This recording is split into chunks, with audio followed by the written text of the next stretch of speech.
Have you ever really stopped to think about what the word forever actually means? I mean, we throw around words like eternal and everlasting all the time, and we just kind of assume we know what we're talking about. Well, today, we're going to be linguistic detectives. We're going to trace these incredibly powerful words all the way back through history and see if maybe, just maybe, something got lost in translation. So let's just kick things off with a huge question. What if the word eternal, as we use it, doesn't actually mean forever? What if the original idea was something completely different? Because that's exactly what the sources we're digging into suggest, that some of the most fundamental words in ancient scriptures got a little twisted on their long journey into English. All right, let's dive right in. Our investigation is going to start way back in the Old Testament with the Hebrew word olam. Now, this is the word that you'll almost always see translated in English Bibles as everlasting or forever. But here's the thing. According to our source, the literal root of olam actually means to hide, to keep secret, or to obscure. So when it's used to talk about time, it doesn't mean endless time. It's talking about a period where the endpoint is simply hidden. It's out of sight, it's unknown. Think of it as an indefinite period, or what we might call an age. Okay, check out this incredible example from the book of Jonah. When he's trapped in the belly of that great fish, he says he was there for an olam. Now, was he literally there for all of eternity? Of course not. We know he was there for 3 days. But from his perspective, stuck in the dark, no way to tell time, the end was completely obscure. That is olam. And it doesn't stop there. The source points out other places that back this up. In Exodus, you've got a servant who serves his master for olam, which clearly means for his lifetime, not for all time. But maybe the biggest clue is in the Psalms. To talk about something that is truly endless, the writer couldn't just use olam. They had to say olam va'ad, which literally translates to the age and beyond. That little phrase proves that olam itself has to be a finite thing because you can talk about a time that comes after it. So the plot thickens. We follow the trail out of the Hebrew Old Testament and into the Greek New Testament. Now, the authors writing in Greek, when they wanted to quote those old scriptures, needed a word that meant the same thing as olam, and the word they chose consistently was aion. An aion is a very specific word. It doesn't mean the world or the universe. That's a different word, cosmos. Our source points to this really key parable where Jesus talks about a harvest at the end of the aion, not the end of the cosmos. That's a huge difference. He's not talking about the physical world being destroyed. He's talking about the end of a specific age or eon. And here is the absolute crucial point. The book of Hebrews tells us that God actually made the ages, the aionos. Now think about that. If something is made, it's a created thing. And anything that's created has a beginning, which means it also has an end. That's a universe away from our modern concept of eternity as this timeless, uncreated, never-ending thing.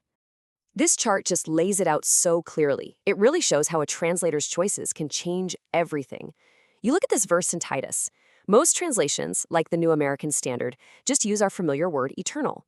But then you look at something like Young's literal translation, which tries to stick super close to the original Greek, and it translates that very same word, aionian, as age-enduring. It's a subtle change on the page, but the difference in meaning is profound. So, what happened? How did we get here? How did a word that just means of an age, or age-lasting, turn into our modern, absolute idea of eternal? Well, our source says this is the next stop on the trail, the journey from the original Greek into Latin. This timeline basically shows us the chain of custody. Around 400 AD, a scholar named Jerome translates the Bible into Latin. Just a few years later, one of the most influential thinkers in history, Augustine, writes his famous book, City of God, and he's basing his ideas on Jerome's Latin version. Now fast forward over 1,000 years, and the King James Bible is published, and it leans really heavily on that same Latin tradition. You can see how one decision way back when could just ripple through the centuries. And here it is. This is the pivot point, the smoking gun, if you will. When Jerome translated that Greek word aionian, he chose the Latin word eternus. Now, here's the problem our source points out. Eternus was ambiguous. It was a word with a double meaning. It could mean unending time, sure, but it could also just mean a long period of time, like an age. Suddenly, a new ambiguity was baked into the text that just wasn't there in the original Greek. And this is where Augustine comes in. He reads this ambiguous Latin word, eternus, and he applies some very powerful logic to it. He says, look, you can't have it both ways.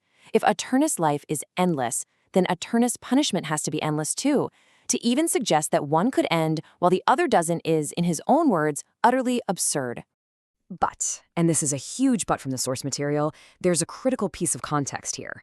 It argues that Augustine was making this powerful logical argument based on the ambiguous Latin word. Why? Because as one historian put it, he was virtually ignorant of the Greek language. So his entire incredibly influential argument was built on a translation, not on the original text, with its much more specific meaning. Okay, so let's tie all these threads together. Let's bring it all home. If this word aionian really just means of an age instead of endless, how does that completely reframe some of the biggest ideas we have, like eternal life and eternal punishment? Now, here comes a bit of a twist. The source we're looking at actually agrees with Augustine's basic logic. It says, you know what? He was absolutely right. Aionian life and aionian punishment must be equal in duration. But, and this is the entire point, the source argues that the duration they both share isn't endlessness. No, it's the length of a specific, finite period in the future, what the texts refer to as the coming messianic age, or simply the age. So if you follow this line of thinking, aionian life isn't about floating on a cloud forever after you die. It's a specific reward to take part in ruling during that future age. And aionian punishment isn't endless suffering, but a corrective judgment that lasts for that same specific period of time. In other words, these words aren't about the quantity of time, they're about the quality and nature of life within that specific age. And all of this just leaves us with this one big, fascinating question to chew on. We've just seen how one single word, on its long journey through different languages, could have completely reshaped a core idea. It just makes you wonder, right? How many other big ideas that we just take for granted have been molded not by the original writers, but by the quiet, immense power of a single translated word?